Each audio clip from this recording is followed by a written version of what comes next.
মালাটা পরিয়ে দেন।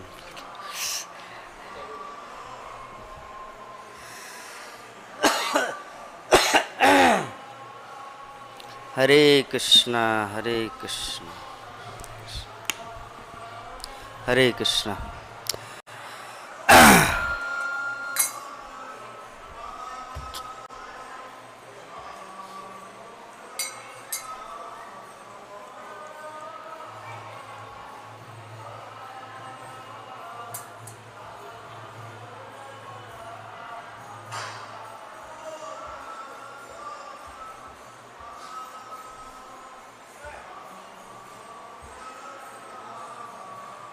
लाइव। जय राधा माधवा कुंज बिहारी, जय राधा माधवा कुंज बिहारी।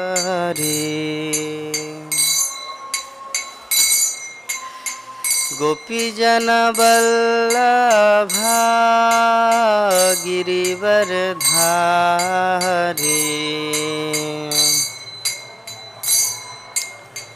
यशोदानंदन ब्रज जनरंजना,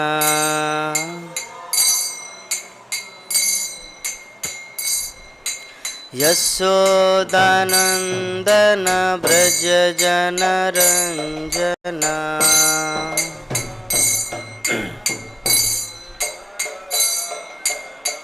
यशोदानंदन ब्रज जनरंजना,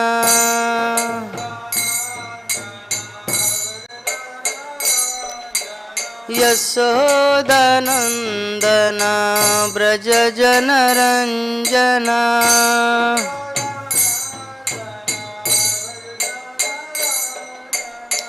जमुना तीरा बनचारी,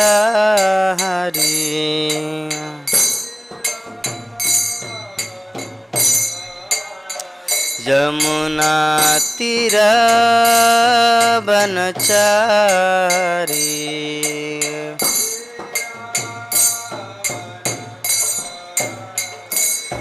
जय राधा माधवा कुंज बिहारी,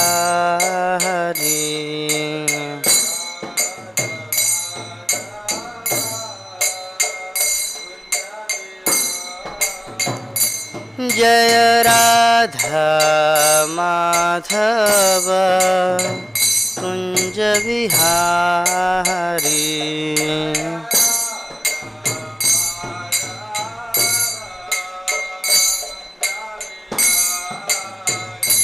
हरे कृष्णा कृष्णा कृष्णा हरे हरे, हरे राम राम राम हरे हरे।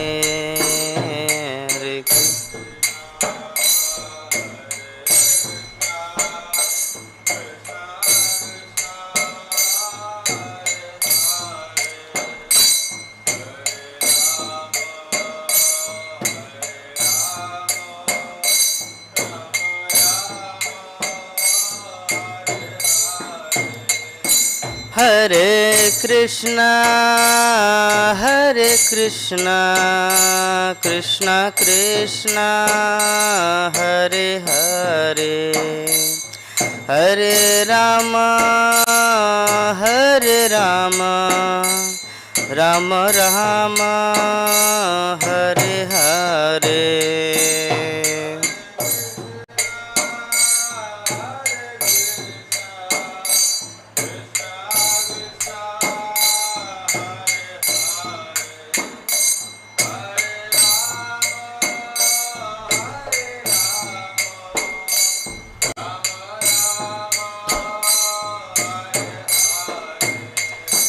जय राधा माधव राधा माधव राधे,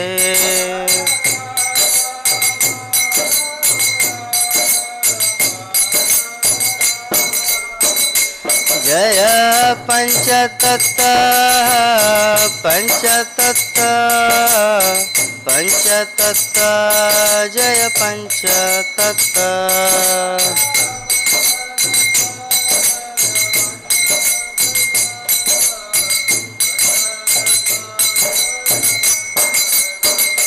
जय गौरनिताय गौरनिताय गौरनिताय जय गौरनिताय।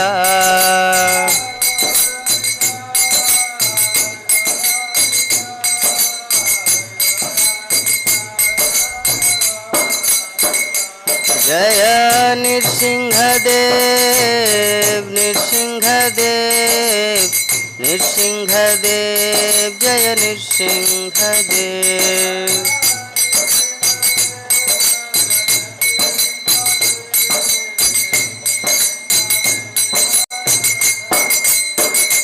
जय प्रहलाद महाराज प्रहलाद महाराज प्रहलाद महाराज जय प्रहलाद महाराज।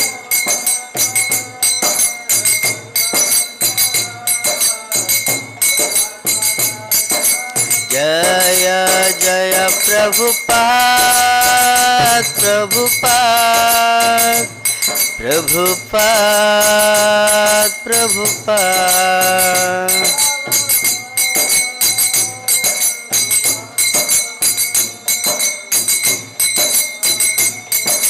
निताय गौर हरि बोल हरि बोल हरि बोल हरि बोल।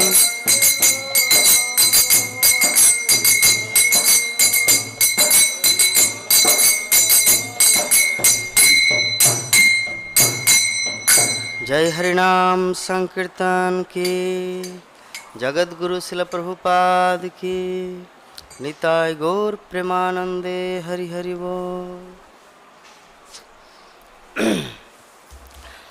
ओम अज्ञानतिमिरान्धस्य ज्ञानञ्जनशलाकया चक्षुरुन्मीलितं येन तस्मै श्रीगुरुवे नमः। श्रीचैतन्यमनोभीष्टं स्थापितं येन भूतले स्वयं रूप कदा मह्यं ददाति सपदान्तिकम्। वन्देऽहं श्रीगुरु श्रीयुतपदकमलं श्रीगुरुन् वैष्णवांश्च श्रीरूपं साग्रजातं सहगण रघुनाथान्वितं तं सजीवम् साद्वैतं सावधूतं परिजनसहितं कृष्णचैतन्यदेवं श्रीराधा कृष्णपादान् सहगण ललिता श्रीविशाखान्वितांश्च नमो विष्णुपादाय कृष्णपृष्ठाय भूतले श्रीमते भक्तिवेदांत स्वामिनिति नामिने। नमस्ते सरस्वती देवे गौरवाणी प्रचारिणे निर्विशेष शून्यवादी पाश्चात्य देशतारिणे। हे कृष्ण करुणा सिंधु दीनबंधु जगतपते गोपेश गोपिका कांत राधा कांत नमस्ते। तप्त कांचन गौरांगी राधे वृंदावनेश्वरी वृषभानुसुते देवी प्रणमामि हरिप्रिये। वाञ्छाकल्पतरुभ्यश्च कृपा सिन्धुभ्येव च पतितानं पावनेभ्यो वैष्णवेभ्यो नमो नमः। जय श्री कृष्ण चैतन्य प्रभु नित्यानंद श्री अद्वैत गदाधर श्रीवासादि गौर भक्तवृंद। हरे कृष्णा कृष्णा कृष्णा हरे हरे हरे राम राम राम हरे हरे। ओम नमो भगवते वासुदेवाय ओम नमो भगवते वासुदेवाय ओम नमो भगवते वासुदेवाय। नारायणं नमस्कृत्य नरं चैव नरोत्तमं देवीं सरस्वतीं व्यासं ततो जयमुदीरये। नष्टप्रायेषु अभद्रेषु नित्यं भागवत सेवया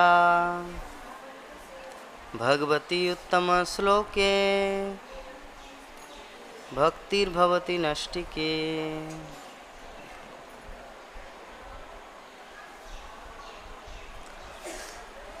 हरे कृष्णा। तो आज हम लोग श्रीमद् भागवतम के द्वितीय स्कंद नवम अध्याय श्लोक संख्या 16 इसके ऊपर चर्चा करेंगे।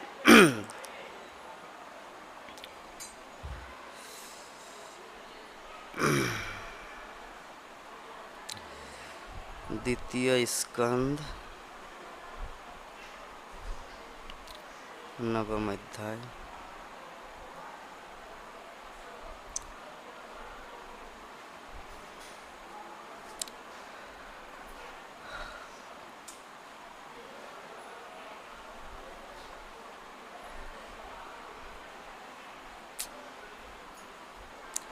Sorry for delay.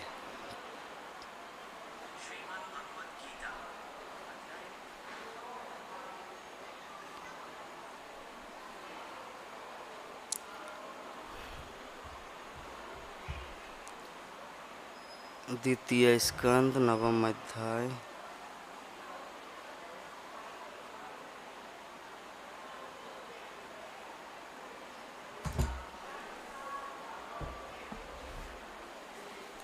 जंत्र मीन्स जंत्रणा देता है।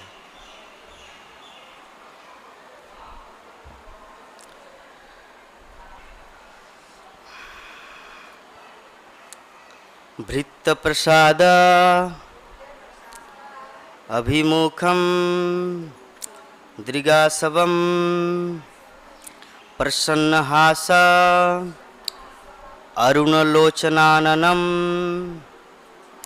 किरीटिनं कुंडलीनं चतुर्भुजं पीताशुंकं वक्षसि लक्षितं श्रिया वृत्तप्रसादभिमुखं। वैसा नहीं, वृत्तप्रसादाभिमुखं दृगासवं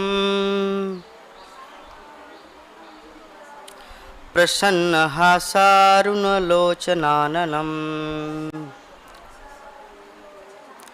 किरीटिनं कुंडलिनं चतुर्भुजं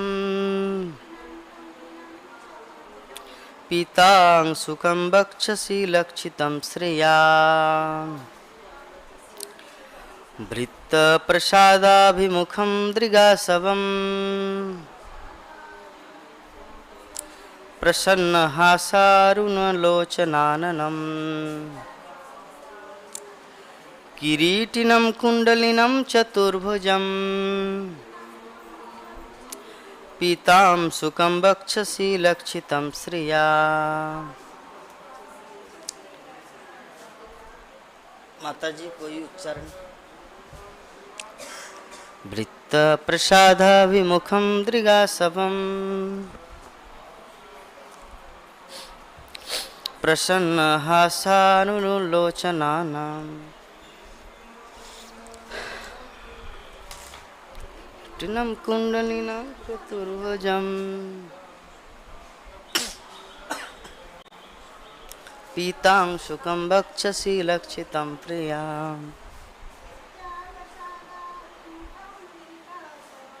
वृत्तप्रसादाभिमुखं दृगासवं प्रसन्नहासारुणलोचनं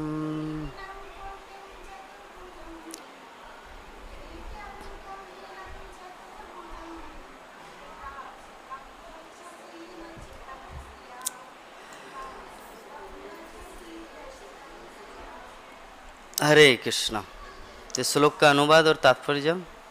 his divine grace A C Bhaktivedanta Swami Jagatguru Srila Prabhupada के द्वारा सर्वप्रथम आप सभी वैष्णव भक्तों के श्री चरणों में मेरा दंडवत प्रणाम। वांछा कल्पतरुभ्यश्च कृपा सिंधुभ्येव च पतितानां पावनेभ्यो वैष्णव। तो अनुवाद और तात्पर्य। अपने प्रिय दासों की ओर कृपा दृष्टि डालते हुए मादक तथा आकर्षक दृष्टि वाले भगवान अत्यधिक तुष्ट लगे। उनका मुस्कुराता मुख मोहक लाल रंग से सुशोभित था। वे पीले वस्त्र पहने थे और कानों में कुंडल तथा सिर में मुकुट धारण किए हुए थे। उनके 4 हाथ थे और उनका वक्षस्थल लक्ष्मी जी की रेखाकृतियों से चिन्हित था। तात्पर्य। पद्म पुराण के उत्तरखंड में जोगपीठ का अर्थात उस स्थान का जहाँ भगवान अपने नित्य भक्तों को दर्शन देते हैं पूर्ण विवरण दिया हुआ है। उस जोगपीठ में साक्षात धर्म, ज्ञान, ऐश्वर्य तथा त्याग भगवान के चरण कमलों पर आसीन है। वहाँ पर ऋग्वेद, सामवेद, यजुर्वेद तथा अथर्व ये चारों वेद भगवान को सलाह देने के लिए उपस्थित हैं। चंड आदि 16 शक्तियाँ वहाँ विद्यमान हैं। चंड तथा कुमुद प्रथम 2 द्वारपाल है। बीच के द्वार पर भद्र तथा सुभद्रा और अंतिम द्वार पर जय तथा विजय है। कुमुद, कुमुदाक्ष, पुंडरीक, वामन, शंकुकर्ण, सर्वनेत्र, सुमुख आदि अन्य द्वारपाल भी है। भगवान का महल अच्छी तरह सजा हुआ तथा उपयुक्त द्वारपालों द्वारा रक्षित है। तो ये जो श्लोक है आज हमारा, इसमें भगवत धाम का वर्णन किया गया है कि भगवत धाम में किस प्रकार ब्रह्मा ने तपस्या किया और तपस्या के फलस्वरूप भगवान उनको भगवत धाम ले गए, वैकुंठ ले गए। तो पिछले जो अध्याय था परीक्षित महाराज के प्रश्न और सुखदेव गोस्वामी का उत्तर, तो नैमिषारण्य के तट पर ये श्रीमद् भागवत की कथा चल रही है। तो नैमिषारण्य के तट में सूत गोस्वामी शौनक आदि ऋषियों को बोल रहे हैं कि महाराज परीक्षित द्वारा भक्तों से संबंधित भगवान श्री कृष्ण की कथाएं कहने के लिए आमंत्रित किए जाने पर सुखदेव गोस्वामी अत्यधिक प्रसन्न हुए। हम लोग जानते हैं कि गंगा के तीर में महाराज परीक्षित को ओनली 7 दिन का समय था इस जगत को प्रयाण करने का। तो परीक्षित महाराज ने सोचा कि एक जीवन के अंतिम क्षण में क्या किया जाए ताकि भगवत प्राप्ति हो। तो सुखदेव गोस्वामी घूमते घूमते वहाँ पर आए। एक्चुअली परीक्षित महाराज को सुनाने के लिए ही सुखदेव गोस्वामी का इस जगत में अवतरण हुआ था। ठीक है, सुखदेव गोस्वामी का कोई दूसरा काम नहीं था। परीक्षित महाराज को भागवत कथा सुनाने के लिए ही वो भगवत धाम के तोता पक्षी, राधा रानी का सुख पक्षी, जैसे सबका अलग अलग, जैसे हमारे इस दुनिया में पालतू होता है, कोई पालतू कुत्ता रखते हैं, कोई बिल्ली रखते हैं, तो कोई गौशाला बना के रखते हैं। तो राधा रानी का जो पालतू मतलब अपना जो इंटीमेट एक पक्षी थे वो था सुख। वही सुख पक्षी इस पृथ्वी लोक में आया सुखदेव गोस्वामी के रूप में, और वो सुखदेव गोस्वामी परीक्षित महाराज को भगवत कथा सुनाने के लिए मतलब प्रारंभ किए। तो उन्होंने महाराज परीक्षित के प्रश्नों का उत्तर देना यह कहकर प्रारंभ किया कि इस तत्व ज्ञान को सर्वप्रथम स्वयं भगवान ने ब्रह्मा से उनके जन्म के समय कहा। हम लोग जानते हैं कि ब्रह्मा जी का जब जन्म हुआ, ब्रह्मा का जन्म कैसे हुआ? किसी हॉस्पिटल में। भगवान गर्भोदकशाही विष्णु, 3 विष्णु हैं, कारणोदकशाही विष्णु, उसके बाद गर्भोदकशाही विष्णु, उसके बाद क्षीरोदकशाही विष्णु। तो कारणोदकशाही विष्णु है, उसको महाविष्णु कहा जाता है। जकान नान बजले भजतस्म जोग निद्रामनंत जगदंड सरोमकूप। तो भगवान महाविष्णु के रोमकूप से अनंत कोटि ब्रह्मांड निकलते हैं। उनमें से एक ब्रह्मांड में एक एक गर्भोदकशाही विष्णु स्थापित होते हैं। तो उस गर्भोदकशाही विष्णु के नाभि कमल से एक एक ब्रह्मा प्रकट होता है। ऐसा नहीं कि एक ही ब्रह्मा है, ऐसा नहीं कि एक ही गर्भोदकशाही विष्णु है। कारणोदकशाही विष्णु एक है, लेकिन गर्भोदकशाही विष्णु बहुत सारे हैं, और क्षीरोदकशाही विष्णु उससे भी ज़्यादा है, और परमात्मा तो उससे भी कहीं ज़्यादा है। ठीक है, तो कारणोदकशाही विष्णु से गर्भोदकशाही उसके नाभि कमल से ब्रह्मा का जन्म हुआ। तो हमारे इस ब्रह्मांड के ब्रह्मा कितने माथा का है? चतुर्मुख, 4 सिर वाले ब्रह्मा है। तो जब किसी बच्चे का जन्म होता है, उनको थोड़ी पता रहता कि मैं बंगाल में मेरा जन्म हुआ या राजस्थान में या नेपाल में या अमेरिका में। उसको ये पता नहीं रहता। तो जैसे हमारे नॉर्मल में होता है, कहाँ कहाँ कहाँ आ गए, जैसे बच्चा रोता है, तो ब्रह्मा भी ऐसे चिंतित अवस्था में पड़ गए कि हम आए कहाँ पर। वो इधर से उधर, उधर से इधर, जस्ट वो जो कमल नाल है उसके ऊपर से नीचे, ऊपर से ऐसे आना जाना कर रहे हैं। तो भगवान ने दयावश सोचा कि अगर इसको ज्ञान नहीं देंगे तो ये जैसे बच्चे खेलते हैं, कुछ भी करते हैं, हाँ, जैसे बच्चे को अगर आप अच्छी तरह गाइड नहीं करेंगे तो क्या करते बच्चे, पेशाब करते और उसमें थप थप थप थप करते। उनका कोई मतलब कौन सा ये पानी है या क्या है उसका कोई अंतर नहीं, क्योंकि उनके पास ज्ञान नहीं है। तो उसी प्रकार ब्रह्मा को अगर भगवान श्री कृष्ण ने सोचा, गर्भोदक विष्णु ने, अगर अभी इनको ज्ञान नहीं देंगे तो कुछ भी कर सकता है, तो चलो इसको तुरंत ज्ञान देते हैं। तो इसीलिए यहाँ पे सुखदेव गोस्वामी परीक्षित महाराज को बोल रहे कि मैं आपको वही कथा सुनाऊंगा, वही तत्व ज्ञान बताऊंगा महाराज परीक्षित, जो ब्रह्मा के जन्म के समय, अर्थात ब्रह्मा का जब अवतरण हुआ तब भगवान श्री कृष्ण उनको जो ज्ञान दिए थे वही ज्ञान एज इट इज यथा रूप में आपको बताऊंगा। तो सुखदेव गोस्वामी बोले कि हे राजन, भगवान ने ब्रह्मा जी की भक्ति योग की निष्कपट तपस्या से अत्यंत प्रसन्न होकर उनके समक्ष अपना शाश्वत दिव्य रूप प्रकट किया, और बद्ध जीव की शुद्धि के लिए यही लक्ष्य भी है। देखिए, भगवान सबको दर्शन नहीं देते, अपनी भक्ति के अनुसार जे यथांग मंग प्रपद्यन्ते तांग तथैव भजाम्यहम्। अगर कोई धन पाने की इच्छुक से इस्कॉन ज्वाइन किया तो उनको थोड़ी भगवत प्राप्ति हो, उनको धन मिलेगा, करोड़ों करोड़ों रुपये डोनेशन आएगा, या किसी न किसी रूप में आप धनी व्यक्ति बन जाएंगे, आपका नाम हो जाएगा, क्योंकि आपका लक्ष्य था धन प्राप्ति। और या कोई बोलता अरे मुझे मेरे घर में जो है ना लहसुन प्याज का रसोई होता है, ये पूरा परिवार को तो चेंज करना असंभव है, तो चलो इसको ज्वाइन करते हैं, वहाँ पे कम से कम सुलभ किचन में या गदा किचन में अच्छा प्रसादम मिलेगा सुंदर, इस उद्देश्य से आते हैं।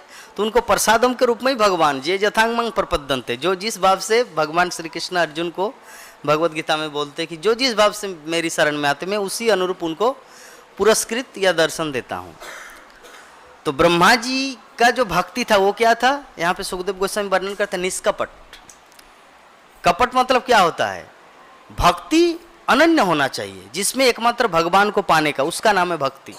लेकिन हम लोग जो भक्ति जीवन में आते हैं, कोई नेपाल से आते हैं, कोई महाराष्ट्र से आते हैं, कोई झारखंड से आते हैं, किस लिए, चलो बाबा यहाँ पे बहुत कुछ, अगर किसी राशन दुकान में जाएंगे वहाँ भी सुअर का मांस बेच रहे हैं, तो वहाँ पे शुद्ध रूप से हम भगवान को भी भोग नहीं लगा सकते। अगर मान लीजिए फूल गोभी या कोई सब्जी लेने जाएंगे तो वहाँ भी मीट बिक्री हो रहा है उसी दुकान में। हम काठमांडू गए थे, वहाँ पे देखा कि सोचे कि एक पानी बोतल खरीदेंगे लेकिन वहाँ पे देख रहा है कि सुअर का मीट बेच रहे। मैं बोला हे कृष्णा, कैसी दुनिया में आ गए हम। लेकिन कुछ कुछ दुकान अच्छा था, तो इसीलिए हो सकता भक्तगण, नेपाल के भक्त भी सोचे मुझे मायापुर जाना है, वहाँ पे एडमिशन होना है, वहाँ पे भक्ति करना है, क्योंकि इतना प्रॉब्लम हो रहा है यहाँ पे। उनका उद्देश्य शुद्ध भक्ति अभी नहीं है, लेकिन होगा धीरे धीरे प्रैक्टिस के माध्यम से। तो वो निष्कपट और कपट, कपट मतलब क्या होता है, अंदर कुछ और बाहर कुछ और निष्कपट मतलब अंदर बाहर एक है। तो ब्रह्मा की भक्ति क्या था, सुखदेव गोस्वामी बोल रहे कि निष्कपट। तो जो व्यक्ति निष्कपट भक्ति करेगा भगवान उनको दर्शन देंगे। हरि बोल, भगवान उनको दर्शन देंगे। तो हम लोग को ट्राई करना है निष्कपट भक्ति करने का। निष्कपट मतलब हे प्रभु मुझे भिखारी बनाए या धनवान बनाए या मेरा पोजीशन हो या लोग मुझे इंसल्ट करे, मेरा आपके प्रति मन बनी रहे, इसे कहते हैं निष्कपट। तो ऐसा भाव अगर रहेगा तो ब्रह्मा जी को जैसे भगवान दर्शन दिए, सेम हम लोगों को भी भगवान दर्शन देंगे।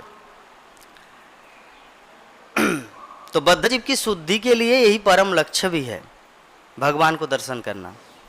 तो प्रथम गुरु एवं ब्रह्मांड के सर्वश्रेष्ठ जीव होते हुए भी ब्रह्मा जी अपने कमल आसन के स्रोत का पता न लगा सके, और जीव जब उन्होंने भौतिक जगत की सृष्टि करनी चाहिए तो ये भी न जान पाए कि किस दिशा में यह कार्य प्रारंभ किया जाए, नहीं ऐसी सृष्टि करने के लिए कोई विधि ढूंढ पाए। ये पहले पहले ऐसा होता है, कोई भी काम करने से पहले ना आप स्वयं रूप में कुछ नहीं कर पाएंगे। जब मैं 2014 में इस्कॉन ज्वाइन किया ब्रह्मचर्य आश्रम, 2015 में मैं प्रचार करने के लिए पहला गया रांची झारखंड। तो बस से उतर गया 10 बजे। अभी पूर्व दिशा में जाएं या पश्चिम दिशा में जाएं, बुक बैग तो है, तो अभी किधर जाएं? पहले कौन से दुकान में जाएं, या कलेक्टर ऑफिस जाएं, या हॉस्पिटल जाएं, या जिला परिषद, कहाँ जाएंगे? प्रचार कहाँ से आरंभ करेंगे? सभी एक बार दिग्भ्रमित हो जाता है। श्रील प्रभुपाद 1965 में बोस्टन बंदरगाह में उतरे, उनको ये पता नहीं चल रहा कि पूर्व में जाएं या पश्चिम में जाएं। खैर, जो केशव अग्रवाल का बेटा वहाँ पे मिला और उनके घर ले गए। तो ब्रह्मा की भी वही दशा, श्रील प्रभुपाद की भी वही दशा, हम सब का भी वही दशा। जब तक एक गुरु पथ प्रदर्शक हो, दीक्षा गुरु हो या शिक्षा गुरु हो, जब तक एक गुरु हम लोगों को हाथ पकड़ कर नहीं दिखा दे कि ये करना चाहिए, ये नहीं करना चाहिए, तब तक हम लोग कुछ नहीं कर सकते। तो ब्रह्मा जी यहाँ पे सुखदेव गोस्वामी क्या बोल रहे हैं कि सर्वप्रथम सर्वश्रेष्ठ जीव, प्रथम जीव होने के बावजूद भी उनको ये पता नहीं चला कि मैं क्या करूं, और सृष्टि अगर करूं तो कैसे शुरू करूं, कौन से दिशा में। तो इस प्रकार जब जल में स्थित ब्रह्मा जी सोच रहे थे, तब पास ही उन्होंने परस्पर जुड़े हुए 2 शब्द 2 बार सुने, तप। जैसे पानी का बूंद टपकता है, टपकता मतलब तपकता है, टप। हिंदी में टप, हाँ, तो तप मतलब मूल रूप से उसका जो मीनिंग है, पानी जो गिरता है टप टप टप, तो वो तप है, संस्कृत में तप है। तो ब्रह्मा जी ने 2 शब्द सुना, तो उनको इंडिकेशन मिल गया। एक कहावत है ना, समझदारी के लिए इशारा ही काफ़ी है। तो जो समझदार होते हैं उनको इतना बोलना नहीं पड़ता, वो खुद समझ जाते हैं।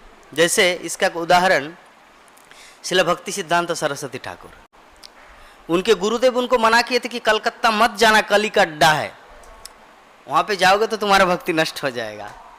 श्रील भक्ति सिद्धांत सरस्वती ठाकुर 10 कोटि 7 कोटि नाम यज्ञ संकीर्तन किया, हरि नाम माला जपे। कहाँ पर?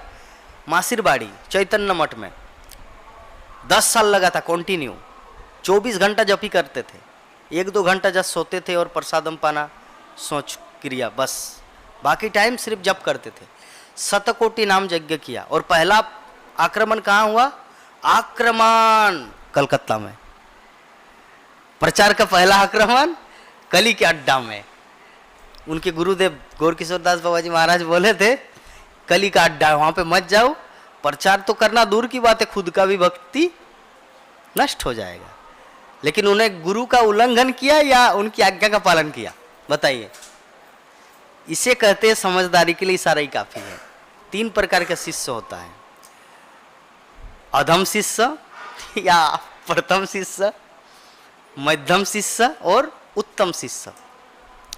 जो अधम शिष्य होते हैं या प्रथम शिष्य होते हैं, उनको कितना भी बोले वो करने वाला नहीं है। और मध्यम शिष्य जो होता है, उनको बोलेंगे तो करेगा। 1 गिलास पानी लेके आओ, ठीक है गुरुदेव ला रहे हैं। और उत्तम शिष्य, अच्छा गुरुदेव अभी क्लास देने बैठे हैं, पहले उनके लिए पानी बोतल का व्यवस्था करना है, ये उत्तम शिष्य का लक्षण। तो गौरकिशोर दास बाबा जी महाराज क्या चाहते थे, उनके भाव को श्रील भक्ति सिद्धांत सरस्वती ठाकुर समझ गए थे। तो उसी प्रकार ब्रह्मा जी भी तप, जो एक एक पानी की बूंद से समझ गया कि एक्चुअली कृष्ण क्या चाहते हैं मुझसे, तो तप करना प्रारंभ कर दिया। तो ब्रह्मा जी ने देवताओं की गणना के अनुसार 1000 वर्षों तक तपस्या किया। उन्होंने आकाश से दिव्य अनुगुण सुनी और उसे ईश्वरीय मान लिया। आकाशवाणी होते हैं ना, जैसे बिजली गरजते हैं, हम लोग को समझ में नहीं आता, कुत्ता भौंकते हैं, हम लोग को समझ में नहीं आता, रात को सियार चिल्लाते हैं, हमको समझ में नहीं आता, लेकिन उनकी एक भाषा है, जो सियार की भाषा समझते हैं, कुत्ता कुत्ते की भाषा समझते हैं, लेकिन हमको समझ में नहीं आ रहा। तो उसी प्रकार ब्रह्मा के पास इतना दिव्य शक्ति भगवान पहले से दिया हुआ था, दिव्य पुरुष, कि वो जो आकाशवाणी हुआ वो समझ सके। एक्चुअली आकाशवाणी दापर युग तक व्यक्ति समझ सकते थे। कंस को भी आकाशवाणी हुआ। अभी कंस संस्कृत जानते थे कि नहीं, आकाशवाणी संस्कृत में हुआ या इंग्लिश में बोला, वो तो अलग मैटर है, लेकिन दापर युग तक लोग आकाशवाणी को समझ सकते थे। और वही आकाशवाणी शास्त्रों के रूप में कली युग में आया है, लेकिन हम लोग इस आकाशवाणी को वैल्यू ही नहीं देते। That is our problem. यही हमारी समस्या है। ये भी तो आकाशवाणी है ना। आकाशवाणी का अर्थ क्या है? आकाशवाणी मतलब टेली और टेलीविजन नहीं है। आकाशवाणी का मतलब आध्यात्मिक आकाश की वार्ता, कॉन्वर्सेशन बिटवीन, वो जो आध्यात्मिक जगत में जो कुछ चल रहा है भगवान एवं उनके पार्षदों के साथ जो लीलाएं, वो वाणी इस जगत में आई है ग्रंथ के रूप में, शास्त्रों के रूप में। तो जितना हम लोग ये शास्त्रों को अध्ययन करेंगे, स्टडी करेंगे, तो हम लोग भगवान क्या चाहते हैं, भगवान क्या बोलना चाह रहे हैं, हम लोग को समझ में आएगा। जैसे एक दूसरा एग्जाम्पल देते हैं। मान लीजिए कि आप गांव में पले बड़े हैं, तो गांव की जो भाषा वही आपको आता है, तो हिंदी भाषा समझ गए क्योंकि घर में टेलीविजन है, दूरदर्शन चैनल, ये सब रामानंद सागर टीवी सीरियल वगैरह देख के आपको हिंदी आ गया। फिर इस्कॉन ज्वाइन किया, तो इस्कॉन में विदेशी लोगों के साथ ऐसे कॉन्वर्सेशन, बातों बातों में, क्योंकि जो भी प्रोग्राम होता है इंग्लिश में पहले स्पीच होता है, फिर बंगाली में ट्रांसलेट। मायापुर की बात कर रहे हैं तो उसमें भी थोड़ा बहुत इंग्लिश आ गया। तो पहले वो सीखा, उसके बाद समझ गए। लेकिन जब वो घर में था तो वही, अगर इस्कॉन की वो भाषा भी उसको समझ में नहीं आ सकता था पहले, लेकिन अभी समझ में आ रहा है। तो उसी प्रकार ये जो शास्त्रों की जो भाषा है, ये शास्त्र की भाषा वो भगवान की वाणी है। भगवान मुझसे क्या चाहते हैं, भगवान क्या चाहते हैं हमसे। जैसे होता है ना कि प्रभु जी हमको कैसे समझ में आएगा कि कृष्ण क्या चाहते हैं मुझसे, वो पता चलेगा जब आप ग्रंथ पढ़ेंगे। ये भाषा है। ये सब जितना ग्रंथ पढ़ेंगे, अंदर से परमात्मा आपको हृदय से ज्ञान देंगे, दो तरफ से भगवान ज्ञान देंगे। ऐसा नहीं कि शास्त्र पढ़ेंगे मतलब वही आपके लिए ज्ञान है। जब शास्त्र पढ़ेंगे तो हृदय से भगवान ज्ञान देंगे। एक जो हेतु चाहिए ना, हेतु चाहिए। एक एग्जाम्पल, दूसरा एग्जाम्पल देते हैं। एक व्यक्ति नौकरी करता है, एक व्यक्ति बिजनेस करता है। तो जो बिजनेस करता है वो व्यक्ति करोड़पति भी बन सकता है। जो बिजनेस करता है वो करोड़पति बन सकता है, क्योंकि अगर मान लीजिए इस महीना उनका 5,000 इनकम हुआ, अगले महीने में 5 लाख भी हो सकता है। बिजनेस की बात है। लेकिन जो नौकरी करता है उनका तो 15,000 तनख्वाह मिलता है, बस वही उनका कंटिन्यू जीवन। तो उसी प्रकार बिजनेस, और इसका उदाहरण मैंने कैसे दिया, बोले कि प्रभु जी हम तो हरिनाम करते हैं, शास्त्र ग्रंथ नहीं पढ़ते, इस्कॉन मंदिर आना जाना करते हैं, तो ज्ञान नहीं मिलेगा। यद्यपि हरिनाम में सब कुछ है, लेकिन आपको दिव्य ज्ञान नहीं मिलेगा। दिव्य ज्ञान आपको पढ़ना है, आए कुछ समझे या ना समझे। एक बंगाली में कहावत है ना, भालो लागू के बाद ना लागू खाओ तीता, अच्छा लगे या ना लगे पढ़ो गीता। तीता जो करेला होता है ना, वो अच्छा लगे या ना लगे उसको खाना चाहिए, यद्यपि कड़वा लग रहा है, वो काम का है, गुणकारी है वो। उसी प्रकार अच्छा लगे या ना लगे, आपको क्राइम पेट्रोल अच्छा लगता है, टीवी सीरियल, सास बहू की कहानी, घर घर की कहानी, ये सब अच्छा लग रहा है, लेकिन भागवत कथा अच्छा नहीं लग रहा है। तो इसीलिए अच्छा लगे या ना लगे पढ़ो गीता, तब समझ में आएगा। तो दिव्य वाणी इसको कहते हैं। तो इतना दिन तक तपस्या किया ब्रह्मा जी। मैं बोल रहा हूं तो उस बीच में अगर कोई चीज समझ में ना आए तो क्लास के अंत में पूछना है। ऐसा नहीं कि कंफ्यूजन होकर घर चले जाना है, चाहे यूट्यूब में जो सुन रहे हो या फेसबुक में जो सुन रहे हो या यहाँ पे उपस्थित। क्योंकि देखिए मुझे सब कुछ कवर करना है, इसलिए कुछ कुछ चीज़ छूट भी सकता है। तो इसीलिए उनको आप लोग नोट करके या माइंड में नोट करके रखिए कि आप क्लास के अंत में पूछना है। तो ये दिव्य अनुगुण सुनी और इसे ईश्वरीय मान लिया। इसी प्रकार उन्होंने अपनी इंद्रियों तथा मन को बस में किया। उन्होंने जो तपस्या की वो जीवात्माओं के लिए महान शिक्षा बन गई। इस प्रकार ब्रह्मा जी तपस्वियों में महानतम माने जाते हैं। हिरण्यकशिपु भी कठोर तपस्या किया था, लेकिन हिरण्यकशिपु एक आस लेके तपस्या की कि मैं मरूंगा नहीं, इसलिए मैं तपस्या करूंगा। लेकिन ब्रह्मा जी निष्कपट तपस्या किया था कि उनको लगा कि मेरे लिए यही काम है। तप टप टप। तो श्री भगवान ने ब्रह्मा जी की तपस्या से अत्यधिक प्रसन्न होकर उन्हें समस्त लोकों में श्रेष्ठ अपने निजी धाम, भगवान का क्या नाम धाम है, गोलोक नाम निज धाम नितले च तस्सा देवी महेश। तो इस प्रकार अलग अलग धाम का 14 भुवन, वैकुंठ, द्वारका, अयोध्या, गोलोक, वृंदावन सबका वर्णन है। तो ब्रह्मा जी ये सब कब लिखा? ब्रह्म संगीता में, जब वो देखा। पहले हम लोग मायापुर से घर जाएंगे तब तो बोलेंगे अरे मायापुर में एक बहुत बड़ा मंदिर बन रहा है, वहाँ पे जोगपीठ है, गंगा नदी है, जमुना है, सरस्वती है, तारनपुर है, वहाँ पे मायापुर इंस्टीट्यूट है, वहाँ पे पढ़ाई होता है। ये सब कब वर्णन करेंगे? जब खुद देखेंगे। सपनों में तो आया नहीं और आप तो बोल नहीं सकते, उसके लिए प्रैक्टिकल देखना होता है। तो वैकुंठ लोक को भगवान ने दिखलाया। तो यह दिव्य लोक उन समस्त स्वरूप सिद्ध व्यक्तियों द्वारा पूजित है जो समस्त प्रकार के क्लेशों तथा सांसारिक भय से सर्वथा मुक्त है। तो भगवान के उस सधाम में न तो रजोगुण और नहीं तमगुण रहते हैं, नहीं सतगुण पर उनका कोई प्रभाव दिखता है। वहाँ पर काल की प्रधानता प्राप्त नहीं है। फिर बहिरंगा शक्ति माया का तो कहना ही क्या, इसका तो वहाँ प्रवेश भी नहीं हो सकता। देवता तथा असुर बिना भेदभाव के भक्तों के रूप में भगवान की पूजा करते। कहाँ? वैकुंठ लोक में। तो वैकुंठ लोक के वासियों को आभामय श्याम वर्ण बताया गया है। उनकी आंखें कमल पुष्प के समान, हमारी आंखें के तो बिल्ली की तरह होते हैं किसी किसी का लेकिन भगवत धाम में, वैकुंठ लोक में माता जी हंस रहे, वैकुंठ लोक में जो भगवत धाम के जो निवासी है ना, उनकी आंखों का वर्णन किया गया। कैसा है कि कमल पुष्प के समान उनके वस्त्र पीलाव रंग के और उनकी शारीरिक संरचना अत्यंत आकर्षक है। वे उभरते हुए तरुणों की तरह है। उभरते हुए तरुण मतलब हमसे जैसे बूढ़ा बूढ़ी बन जाते हैं ना, ओ बाबा रे ऐसे करके, जो वैसे बूढ़ा बूढ़ी का वहाँ पे उल्लेख नहीं है। वहाँ पे एकदम परफेक्ट तरुण तुरणी, जैसे आपकी छोटी प्यारी सी बच्ची की तरह वैसे है। और उन सब के 4-4 हाथ है, हमारे 2 हाथ है। यहाँ पे वैकुंठ का वर्णन है, गोलोक वृंदावन का नहीं। गोलोक वृंदावन में द्विभुज है और वे मोती के हारों तथा अलंकृत पदकों से भली भांति विभूषित होकर अत्यंत तेजवान प्रतीत होते हैं। मोती की हार। तो सारे वैकुंठ लोक विभिन्न चमचमाते विमानों से भी घिरे हैं। हम लोग तो एरोप्लेन में या इंडिगो एयरलाइन में चढ़ने के लिए कितना सोचना पड़ता है। 11,000 लग रहा है।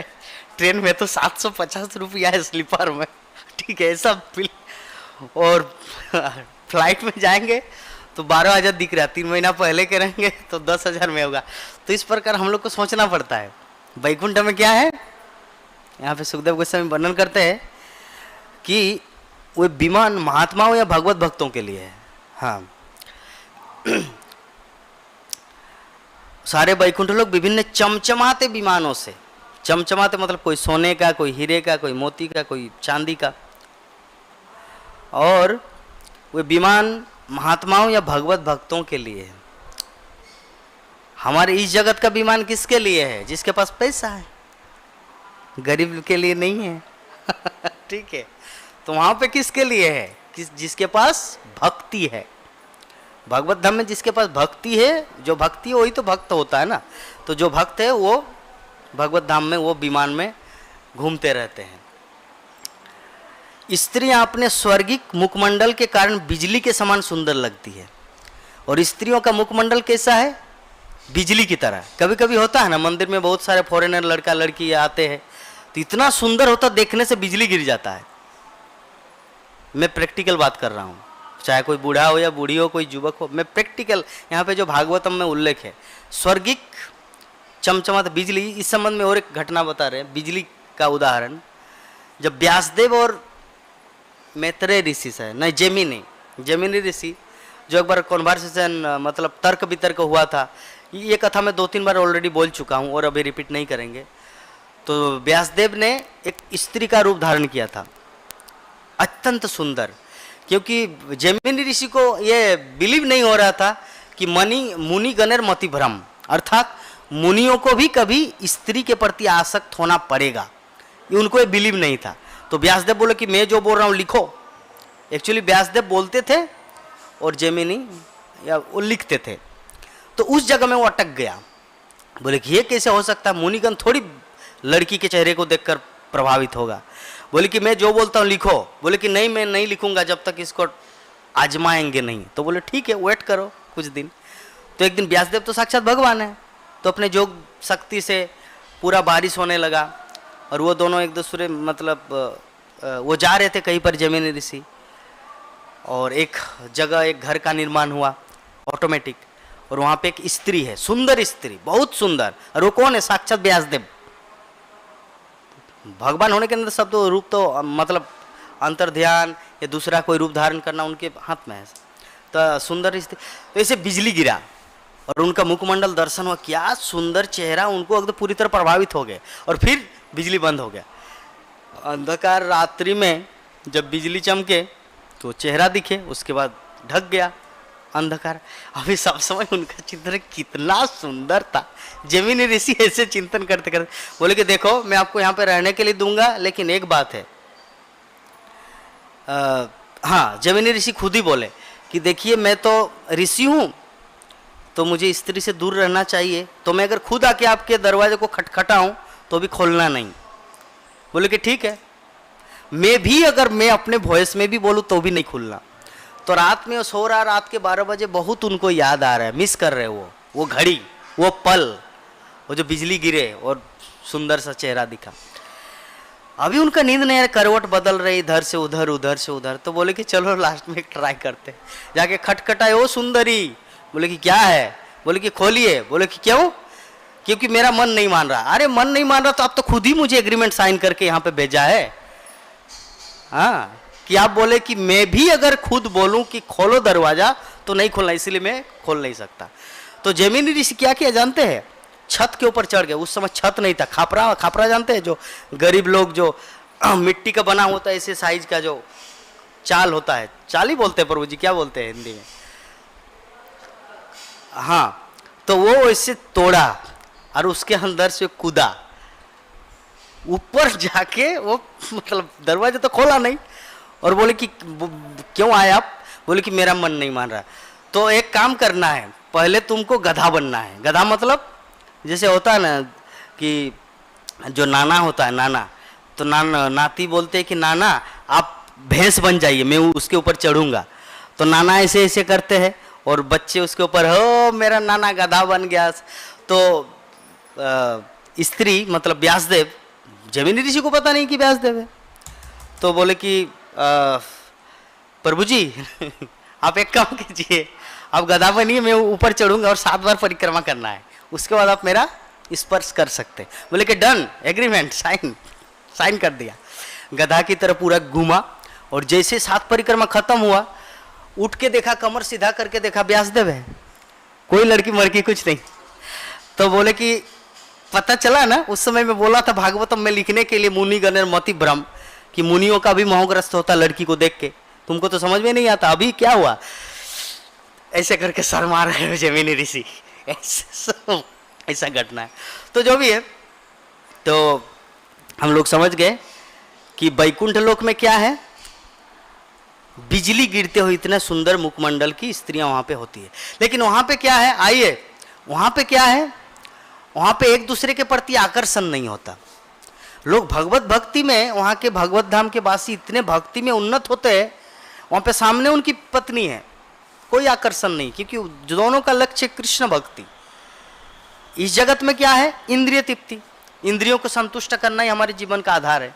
लेकिन भगवत धाम में कृष्ण तुष्टि, इसीलिए तो भगवत धाम में है। What is the difference between material world and spiritual world? दोनों का अंतर क्या है?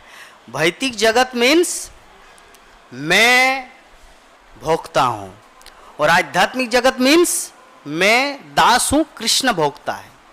तो अगर इस जगत में रहते हुए भी हम लोग देखिए, इस्कॉन के कितने सुंदर सुंदर फैमिली है, पति पत्नी एक साथ घूमते, लेकिन नो अट्रैक्शन, सर्व ओनली कृष्ण। ठीक है, तो ये भगवत धाम में, इसीलिए आपको चिंता नहीं करना। किसी किसी के मन में प्रश्न आता, प्रभु जी अभी तो यहाँ पे भक्ति कर रहे हैं, अभी भी आकर्षण है पत्नी के प्रति, दूसरे स्त्री के प्रति, या स्त्री का दूसरे पुरुष के प्रति। तो भगवत धाम में भी अगर ये इतने सुंदर सुंदर लड़कियों का वहां पे उल्लेख, क्या होगा, माता खराब हो जाए, कोई प्रश्न मन में। तो यहाँ पे इसका उत्तर ये मिल रहा है कि वहां पे हमारे जो लक्ष्य होता है ना, वो कृष्ण प्रेम, कृष्ण की प्राप्ति, कि कृष्ण को प्रसन्न करना है, इसीलिए वो जाते हैं वहां पर। अन्यथा अगर काम वासना रहेगा ना, तो भगवत धाम जा ही नहीं सकते। एक ही क्वेश्चन में इसका उत्तर छुपा हुआ है। आपके अंदर काम वासना अगर है कि वहां पे कैसी होगी रे बाबा, यहीं पर तो माथा खराब हो जाता है, वहां पे तो शायद गड़बड़ हो जाएगा, मन मेरा विचलित रहेगा, तो तुम जा ही नहीं सकते, भगवत धाम में आप जा ही नहीं सकते। शिव और दुर्गा दोनों मतलब इस जो देवी धाम है ना, इसका मतलब क्या बोलते हैं, वीजा पासपोर्ट, मतलब आपको उस जगह जाने के लिए, भगवत धाम जाने के लिए आपको परमिशन देता है शिव और दुर्गा। तो शिव और दुर्गा तो आपको परमिशन देंगे नहीं, क्योंकि आपके अंदर इतना कुछ चल रहा है। इसीलिए वहां पे अगर भगवत धाम गए तो आप चिंता मत कीजिए, वहां पे आपका मन विशुद्ध रहेगा। यहां पर है इसीलिए आपका मन गड़बड़ हो रहा है, ठीक है। तो दिव्य रूपधारी लक्ष्मी जी भगवान के चरण कमलों की प्रेमपूर्ण सेवा में लगी हुई है, और बसंत के अनुचुर भौरों के द्वारा विचलित होकर वो न केवल विविध विलास अपनी सहेलियों सहित भगवान की सेवा में तत्पर है, अपितु भगवान की लीलाओं का गुणगान भी कर रही है। तो वहाँ की जितनी सारी लक्ष्मी हैं वो सभी भगवान के चरण कमलों का चिंतन, ऐसा नहीं किसी ओ एक अच्छा लड़का आया अच्छा है, नहीं, उनका भगवान ही सब कुछ है। वहाँ के लक्ष्मियों का वर्णन के, भगवत धाम के वासियों का। हमारे यहाँ पर क्या है ना, यहाँ पे थोड़ा गड़बड़ है, हो सकता दीक्षा भी हो गया, फिर भी मतलब मन पूर्ण रूप से कृष्ण में नहीं लगा अभी तक। स्त्री होने के नाते स्त्री का पूर्ण चेतना कृष्ण में होना चाहिए। कृष्ण एकमात्र पुरुष है, मैं उनकी दासी, लेकिन अभी भी पूर्ण चेतना नहीं आया है, अभी भी नहीं मेरा पति परमेश्वर है उसके बाद कृष्ण है, होता है ना, अभी भी है। क्यों? क्योंकि अभी तक कॉन्टामिनेशन गया नहीं, अभी भी जो चेतना है परिशुद्ध नहीं हुआ। लेकिन वहाँ के भगवत धाम के जो वासी है, लक्ष्मी है, उनकी चेतना पूरी तरह से परिशुद्ध है, उनका पति एकमात्र नारायण है, कृष्ण है। लेकिन हमारे यहाँ पे उल्टा है, कृष्ण तो है ही राधा माधव पति, लेकिन साथ में मेरा पति भी पति है। That is the problem. इसके कारण वो भगवत धाम जाने में थोड़ा देर लग रहा है, पता नहीं कितना जन्म लगेगा अगर ऐसा मेंटेलिटी रहे तो। परिशुद्ध होना है। श्रील प्रभुपाद बोलते कि 1 इंच थोड़ा सा भी अगर बिंदु रहे कि संसार में आसक्ति, स्त्री है तो पुरुष के प्रति, पुरुष है तो स्त्री के प्रति अगर आसक्ति है तो आप भगवत धाम नहीं जा सकते। कल मैं रात को श्रील प्रभुपाद लीलामृत पढ़ रहा था, तो हमारे चंद्रवंशी प्रभु के घर में प्रोग्राम होता है, तो मेरी वाइफ वहाँ पे गए थे प्रोग्राम के लिए, तो वो आके यहाँ पे प्रदीप देने गए, बोले कि आप क्या कर रहे थे घर में? तो मैं प्रभुपाद के ग्रंथ में इतना लीन हो गया था, तो उसमें प्रभुपाद के जीवन बता रहे कि उनका शादी हुआ, श्रील प्रभुपाद का शादी हुआ और चले गए जगन्नाथपुरी। माता जी सोइए मत, जगन्नाथपुरी चले गए। तो जगन्नाथपुरी चले गए तो उनकी जो पत्नी है राधारानी दत्ता, उनको दूसरी सहेली ने बताया कि अरे तुम्हारा पति सन्यास ले लिया, वो और कभी नहीं आएगा। तो श्रील प्रभुपाद 4 दिन के बाद रिटर्न आ गए जगन्नाथपुरी से, ठीक है। तो आए तो श्रील प्रभुपाद का उनकी पत्नी के प्रति उतना दिलचस्पी नहीं था, उनको दूसरा शादी करना था, क्योंकि वो लड़की उतना सुंदर नहीं थी। तो उनके पिताजी को बोला कि मुझे इसमें मन नहीं लग रहा, मुझे दूसरा शादी करना है। तो श्रील प्रभुपाद के पिता को पहले से पता था उनकी कुंडली, ये भविष्य में 70 साल में एक सन्यासी बनेगा जो पूरे पृथ्वी में कृष्ण भक्ति प्रदान करेंगे। अगर कोई सुंदर लड़की अप्सरा की तरह इनके जीवन में आए तब तो ये गृहस्थ जीवन छोड़ ही नहीं सकता। तो गौरमहंदे ने क्या किया, बोले कि बेटा भगवान ने आपके लिए जो भी किया है उसको आप एक्सेप्ट कर लो, क्योंकि यही तुम्हारे जीवन का कड़ी, मतलब एक चाबी होगा जिसके माध्यम से तुम गृहस्थ जीवन से विरक्ति लेकर संन्यास ले सकता। अन्यथा गृहस्थ life is very very difficult, बहुत कठिन है यहाँ से बाहर निकलना। तो श्रील प्रभुपाद ने अपने पिता की बात को शिरोधार्य किया। तो श्रील प्रभुपाद जैसे महात्मा, शुद्ध भक्त का उदाहरण क्यों यहाँ पे सतस्वरूप दास गोस्वामी दिए है कि वैसे महात्मा जो भगवान के धाम से आए हैं आसक्ति बना रहता है, और हम किस खेत के आलू या मूली है ना। तो जो भी है, तो ब्रह्मांड जी ने वैकुंठ लोक में उन श्री भगवान को देखा जो सारे भक्त समुदाय के स्वामी, लक्ष्मी जी के पति, समस्त यज्ञों के स्वामी तथा ब्रह्मांड के स्वामी हैं, और जो नंद सुनंद प्रबल तथा अरहन आदि अपने अग्रणी पार्षदों द्वारा सेवित थे। और आज का श्लोक अपने प्रिय दासों की ओर कृपा दृष्टि डालते हुए मादक तथा आकर्षक दृष्टि वाले भगवान अत्यधिक तुष्ट लगे। उनका मुस्काता मुख मोहक लाल रंग से सुशोभित था, वे पीले वस्त्र पहने थे और कानों में कुंडल तथा सिर में मुकुट धारण किए हुए थे। उनके 4 हाथ थे और उनका वक्षस्थल लक्ष्मी जी की रेखाकृतियों से चिन्हित था। तो यहाँ पे इस जो श्लोक का जो तात्पर्य है उसमें जोगपीठ का वर्णन किया गया पद्म पुराण में। जोगपीठ का अर्थ क्या होता है, यहाँ पे श्रील प्रभुपाद तात्पर्य में लिखते हैं, वो स्थान जहाँ भगवान अपने नित्य भक्तों को दर्शन देते हैं। जोगपीठ का मतलब सिर्फ ये निमाई जन्मस्थान ही नहीं, जोगपीठ का मतलब हमारे राधा माधव मंदिर में है। यहाँ पे तो राधा माधव तो भक्तों को दर्शन दे रहे ना, तो इसी को कहते जोगपीठ। वो तो है ही जोगपीठ, क्योंकि वहाँ पे महाप्रभु का आविर्भाव हुआ है। इस अखिल विश्व ब्रह्मांड में जितने सारे धाम, जितने सारे ग्रह लोक है, उनमें से भगवान श्री कृष्ण प्लस राधा दोनों मिलकर एक तनु में जो प्रकट हुए वो है जोगपीठ, वो निमाई जन्मस्थान, नीम वृक्ष के नीचे। इसीलिए हमारे जो भी इस्कॉन मायापुर में या मायापुर के भक्तगण होते हैं ना, अगर 3 बार अगर आप इस्कॉन मंदिर आते हैं तो कम से कम 1 बार तो जोगपीठ के जगह को दर्शन करने जाना चाहिए, क्योंकि वहाँ पे महाप्रभु का आविर्भाव हुआ है। वहाँ पे 1 बार तो प्रणाम करके आना चाहिए। और दूर कहाँ है, पैदल भी जाएंगे तो 5 मिनट लगेगा, टोटो में जाएंगे तो 2 मिनट लगेगा। वहाँ पे प्रणाम करना चाहिए, क्योंकि अगर वो भी दोनों अगर आपका सम्मिश्रण रहेगा ना तो आपका भक्ति शुद्ध रहेगा। अन्यथा ऐसा फील होगा, अरे गोड़िए मत, क्या हम लोग तो इस्कॉन कितना एडवांस है, नहीं, ऐसा फील नहीं आएगा उसमें। हाँ, महाप्रभु वहाँ पे जन्म ग्रहण किए। श्रील प्रभुपाद के गुरुदेव भक्ति सिद्धांत सरस्वती ठाकुर, भक्ति विनोद ठाकुर ने जोगपीठ को बैठाया, मतलब बसाया, वहाँ पे उद्घाटन किए। मुख्यमंत्री ब्रिटिश शासन के समय भक्ति सिद्धांत सरस्वती ठाकुर ने वो इस्टेब्लिश किया वो जगह को, है ना। तो हमारे आचार्य वर्ग है, तो इसीलिए जाना चाहिए। हम तो जाते हैं, कम से कम एवरीडे हो या ना हो, लेकिन जाते हैं, हम प्रणाम करते हैं। नीम वृक्ष की जो मिट्टी है उसको माथे पर धारण करते हैं, क्योंकि सच्ची माता और जगन्नाथ मिश्र का कृपा मिलेगा तब तो महाप्रभु को पाएंगे ना हम लोग। निमाई तो उनका पुत्र है, मेरा क्या रिश्ता है उनके साथ, नथिंग। लेकिन सच्ची माता और जगन्नाथ मिश्र से अगर प्रार्थना करेंगे कि आपके बेटे के प्रति मेरा पूर्ण शुद्ध भक्ति हो, आप मुझे कृपा कीजिए, तो भगवान से भी दयालु उनके भक्त होते हैं। इसीलिए निमाई जन्मस्थान जाना चाहिए। बहुत सारे हम इस्कॉन डिवोटी को देखते हैं, जाते हैं, परिक्रमा करते हैं, वहाँ पे अपने बच्चे को लेकर जाते हैं, तो जाना चाहिए। अगर 3 बार जाते हैं इस्कॉन मंदिर तो 2 बार जाइए वहाँ पे। देखिए, मेरा उद्देश्य है वास्तविक रूप से भगवान की भक्ति कहाँ से प्राप्त की जाए। आप नाथद्वारा में जाके भी प्राप्त कर सकते, गोविंद देव जयपुर में भी जाके कर सकते, तिरुपति बालाजी में भी कर सकते, बद्रीनाथ भी जाके कर सकते हैं। लेकिन भगवान के जितने सारे अवतार होते हैं सबका एक मुख्य उद्देश्य होता है, तो सबको अगर हम जानेंगे, सम्मान देंगे, तभी कृपा होगा। ब्रह्मा जी तो कुछ भी नहीं जानते थे कि तप मतलब मैं किसका कर रहा हूँ, लेकिन भगवान आ गए ना उनको दर्शन देने के लिए। वो थोड़ी जानते थे कि चतुर्भुज आएगा या द्विभुज आएगा या कौन आएगा, वो जस्ट तपस्या का इंडिकेशन मिला, तपस्या शुरू कर दिया, लेकिन भगवान खुद आए। उसी तरह हम लोग भी इस प्रकार निष्कपट भाव से मायापुर में, और भी जैसे हम कभी कभी वहाँ जाते हैं बेलपुकुर में क्या है जानते हैं, मदन गोपाल श्री नीलांबर चक्रवर्ती ठाकुर का विग्रह है, जो महाप्रभु के नाना सची माता के पिता, उनका सेवित विग्रह है। वो खुद सेवा करते थे। कहाँ से लाए थे? सिलहट, बांग्लादेश से। सची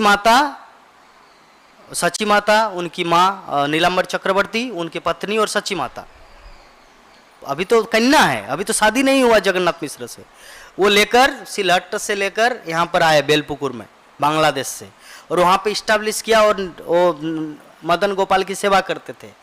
तो उसके बाद वो जो जगन्नाथ मिश्र है, तो जगन्नाथ मिश्र पढ़ने के लिए आया था नीलांबर चक्रवर्ती ठाकुर के पास, और जब उनसे पढ़ने लगे तब उन्होंने सोचा कि ये मेरी पुत्री के योग्य है। तब नीलांबर चक्रवर्ती जगन्नाथ मिश्र से शादी कराया अपनी बेटी का, सची माता का, और तब बहुत सारे पुत्र हुए, जैसे विश्वरूप हुआ, घर छोड़ के चले गए, और भी कितने सारे 4-5 बेटी बेटा हुआ, सब एक एक करके मर गए। फिर लास्ट में ये जो निमाई क्यों नाम रखा, नीम वृक्ष के नीचे क्यों जन्म दिया, ताकि कोई दूसरा भूत प्रेत बाधा डाकिनी पिशाचिनी ये सब न लगे, और बाकी जितने सारे मेरे बेटों का जो मृत्यु हुआ है वैसा ना हो, ये बचे रहे। एक हुआ था विश्वरूप, वो भी घर छोड़ के चले गए। हाँ, तो इसीलिए मदन गोपाल वहाँ भी कभी कभी जाते हैं, आप लोग जाना है, ठीक है। मायापुर में आएंगे तो वहाँ भी हमारे इस्कॉन का ही कॉन्ट्रीब्यूशन है। मदन गोपाल जो विग्रह है ना, वहाँ पे हमारे इस्कॉन डिवोटी ही श्रीमद जयपताका स्वामी गुरु महाराज के डिसाइपल वही सेवा करते हैं। तो मदन गोपाल विग्रह को अगर आप लोग गए हैं कभी, देखे है ना, कितना सुंदर है, जिससे साक्षात भगवान आपको दर्शन दे रहे, राधा माधव की तरह। और एक जाना है यहाँ पर गंधर्वी का गिरिधारी, जानते कहाँ पर है? गंधर्वी के गिरिधारी भक्ति सिद्धांत सरस्वती ठाकुर का सेवित विग्रह है। भक्ति सिद्धांत सरस्वती ठाकुर खुद स्वयं वो पूजा करते थे। चैतन्य मठ है मासिरबाड़ी, वहां पे है गंधर्वी का गिरिधारी। और शिल प्रभुपाद का सेवित विग्रह कौन है जानते हैं आप लोग? रोज यहाँ पे क्लास सुनने आते हैं। नहीं राधा माधव नहीं, मायापुर चंद्र। यहाँ पर जो है ना प्रभुपाद, ये हमारा जहाँ क्लास होता है शिल प्रभुपाद लोटस बिल्डिंग के पीछे होता है, लेकिन शिल प्रभुपाद का रूम है, वहां पे आप लोग नहीं घुसे। इसीलिए शिल प्रभुपाद के रूम में घुस के मायापुर चंद्र को दर्शन करना, उनसे प्रार्थना करना। मायापुर चंद्र, इसीलिए तो मायापुर का नाम श्री श्री मायापुर चंद्रोदय मंदिर, टीओवीपी का नाम मायापुर चंद्रोदय मंदिर। हमारे इस्कॉन मायापुर का नाम राधा माधव मंदिर नहीं है, मायापुर चंद्रोदय मंदिर, क्योंकि मायापुर चंद्र, मायापुर प्रभुपाद का विग्रह। तो जो जो हमारे आचार्यों का सेवित विग्रह है, उनसे अब जो कुछ प्रार्थना करेंगे। रूप गोस्वामी का सेवित विग्रह कहाँ है? जयपुर राजस्थान में, गोविंद देव। वल्लभाचार्य का सेवित विग्रह श्रीनाथ जी, उदयपुर के सामने श्रीनाथ द्वारा। तो इस प्रकार हम लोगों को मतलब भगवान के विग्रहों में आसक्त होना है। जोगपीठ का अर्थ होता है पद्म पुराण के अनुसार जहाँ पे भगवान अपने भक्तों को नित्य दर्शन देते हैं। तो जहाँ जहाँ पे हमारे आचार्यगण इस तरह विग्रहों की स्थापना की है, वही जोगपीठ है जहाँ पे हम लोग उनका दर्शन कर पा रहे हैं। तो इसी के साथ आज का जो हमारी कथा है पर विराम देंगे। तो तब तक अगर कोई भक्त अगर किसी प्रकार का कुछ प्रश्न है तो आप लोग पूछ सकते हैं। हरे कृष्ण। जी माता जी, थोड़ा सा जोर से बोलिए। हाँ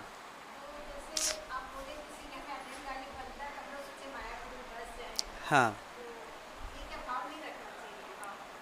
मतलब क्लियर नहीं हुआ, मैं समझा नहीं।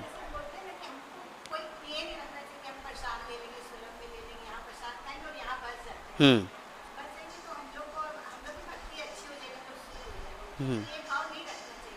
नहीं, क्यों नहीं रखना चाहिए? रखना चाहिए।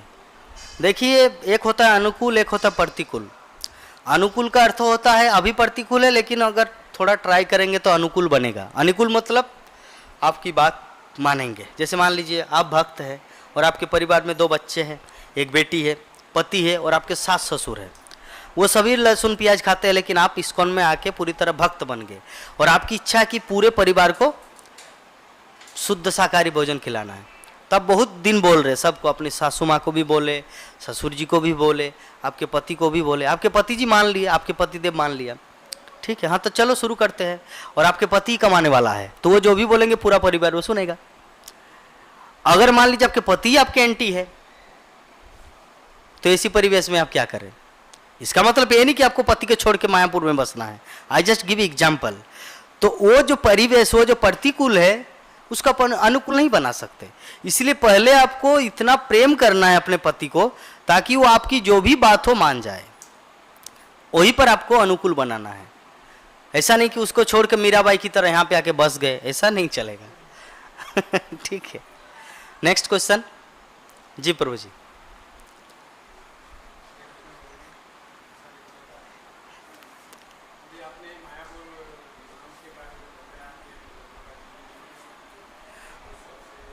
प्रभु जी आप प्लीज थोड़ा सा सामने आ जाइए, अनुरोध है।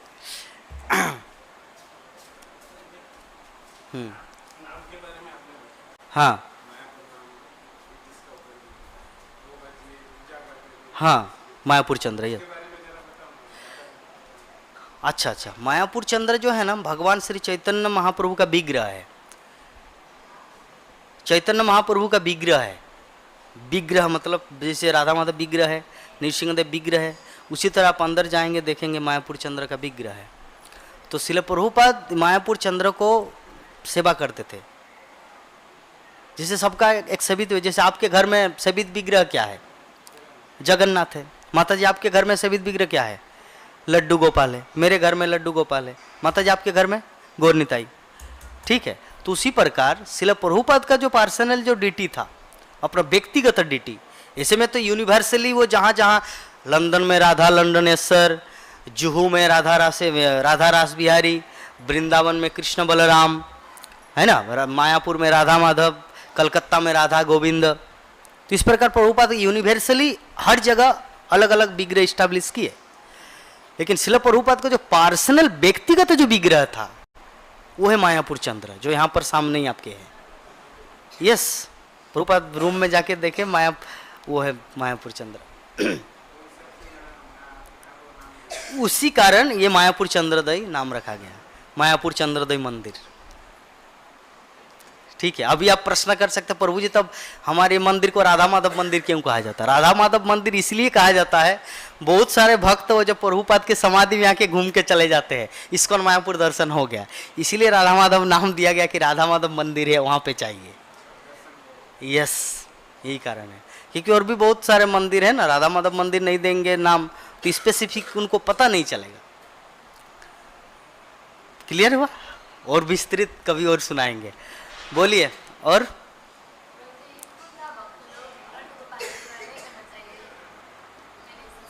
नहीं, लड्डू गोपाल का सेवा क्यों नहीं कर सकते? इस्कॉन का भक्त मतलब, इस्कॉन का मतलब क्या होता है? इस्कॉन एक संस्था है, पहले आपको जानना है। और आप एक जीवात्मा है, और जीवात्मा मतलब आपके अंदर वात्सल्य प्रेम में है। तो आपके अंदर वात्सल्य प्रेम है तो आप तो नृसिंह देव की सेवा नहीं कर सकते। वात्सल्य में बच्चे को सेवा करते हो, बच्चा गोपाल, लड्डू गोपाल। तो आप इस्कॉन के हो या गौड़ीय मठ के हो या रामानुज संप्रदाय को या निम्बार्क संप्रदाय, उससे मैटर नहीं करता। आपके अंदर जैसी भावना है उस अनुसार आप सेवा कर सकते हैं। रही बात, बहुत सारे ऐसे भक्तगण विभिन्न यूट्यूब चैनल में ऐसे प्रचार करते हैं कि हमारे आचार्य वर्ग लड्डू गोपाल नहीं रखे थे। अरे वो लड्डू गोपाल नहीं रखे तो अलग मैटर है, अलग मतलब उनको एक प्रतिष्ठित विग्रह के माध्यम से संसार के जीवों को दर्शन कराना है। क्योंकि लड्डू गोपाल तो लाखों करोड़ों तारे की तरह है ना। चंद्रमा एक है, नाथ द्वारा एक है, तिरुपति बालाजी एक है, बद्रीनाथ बद्री विशाल एक है। ठीक है, लड्डू गोपाल अनेकों है। तो इसीलिए हम सबको लड्डू गोपाल जो घर घर में करना चाहिए। क्यों नहीं करना चाहिए? घर गृहस्थी में है तो घर में किसी का पुत्र नहीं है, बेटा नहीं है, तो किसको माने बेटा? लड्डू गोपाल को। इसलिए लड्डू गोपाल रखना चाहिए। पता नहीं कौन किस फिलोसफी में ऐसा बोलते हैं नहीं रखना चाहिए। भगवान की हर तरह से सेवा करना चाहिए। बहुत सारे भक्तगण ऐसे फिलोसफी देते कि हम सबको नृसिंह कवच नहीं पहनना चाहिए। अरे नृसिंह कवच नहीं पहनना चाहिए तो क्या प्रहलाद महाराज के पास कोई ज्ञान नहीं था जो उन्होंने नृसिंह कवच पाठ किया? नृसिंह कवच अंगभक्षे प्रहलादेनोदितं पुरा सर्वरक्षा करं पुण्यम सर्वपदर्वनाशनम सर्वसंपत् करं चैव सर्गमोक्ष प्रदायकम धात्ता नृसिंहम देवसम हेम सिंहासन स्थितम बिभृतासम तरिणानम शरदिंदु समप्रभम लक्ष्मालिंगित वामंग विभूतिर्भुपास्थितम चतुर्भुजम कोमलंगम सन्नकुंडल शोभितम। तो इस प्रकार प्रहलाद महाराज क्यों रचना किए? ताकि भक्तगण के विभिन्न आपद विपद, सब समय तो उनको भक्ति नहीं चाहिए ना। इस मेटेरियल वर्ल्ड में फंसे कभी विभिन्न प्रकार का संकट आ सकता है। यद्यपि हरिनाम इज ऑल इन ऑल, सब कुछ हरिनाम आपको कर देगा, लेकिन फिर भी हर चीज का स्पेसिफिक मंत्र है। तब हम लोग जब यज्ञ करते क्यों सिर्फ हरे कृष्ण ही नहीं बोलते? क्यों यज्ञ मंत्र होता है शांति शांति, तो क्यों हरे कृष्ण नहीं बोलते? शांति क्यों बोलते हैं? क्योंकि एक स्पेसिफिक होता है। तो उसी प्रकार नृसिंह कवच धारण करना चाहिए। नृसिंह कवच धारण करने से आपके अंदर कॉन्फिडेंस रहेगा। हाँ, क्यों नहीं? ये तो मैं नृसिंह पवित्र पहना हूं, सभी पहन सकते। हाँ, आप टॉक शो में नहीं देखते, पहनते हैं माता जी लोग। तो नृसिंह कवच धारण करना चाहिए। एक प्रश्न आया था गंगा सागर से कि किसी ने एक वीडियो बनाया था कि हम सबको नृसिंह कवच नहीं पहनना चाहिए। नृसिंह कवच क्यों नहीं पहनना चाहिए? तो मायापुर जो हमारे मायापुर मैनेजमेंट है, हमारे टेम्पल से जो नृसिंह कवच मतलब डिस्ट्रीब्यूट किया जा रहा है, तो क्या इन लोगों के पास ज्ञान नहीं है कि इनसे ज़्यादा उनको ज्ञान है? यद्यपि एक कॉन्वर्सेशन में शिला प्रभुपाद और जयप्रताप स्वामी गुरु महाराज के बीच एक कॉन्वर्सेशन, एक आलेख हुआ है कि Hare Krishna mahamantra is all in all, no need to जप एनी अदर मंत्र, दूसरा मंत्र जप करने की जरूरत नहीं है। वैसे तो लीला भी है। जब श्रीवास ठाकुर के घर में आक्रमण हुआ, काजी चांद काजी जब आके खोल करताल तोड़ने लगे, तब हे नृसिंहदेव, हे नृसिंहदेव बचाओ बोल रहा था। तो महाप्रभु आके बोला कि श्रीवास, क्या मेरे अंदर शक्ति नहीं है क्या जो तुम नृसिंह को पुकार रहे हो? मैं तो चैतन्य महाप्रभु साक्षात नृसिंहदेव का आदि मूर्ति हूं। ये सब लीला भी है, लेकिन फिर भी नृसिंहदेव शिला प्रभुपाद ने क्यों इंस्टॉल किया प्रत्येक इस्कॉन टेम्पल में? क्योंकि प्रभुपाद को पता था, क्योंकि नृसिंहदेव रक्षक है। भक्तों के रक्षक है।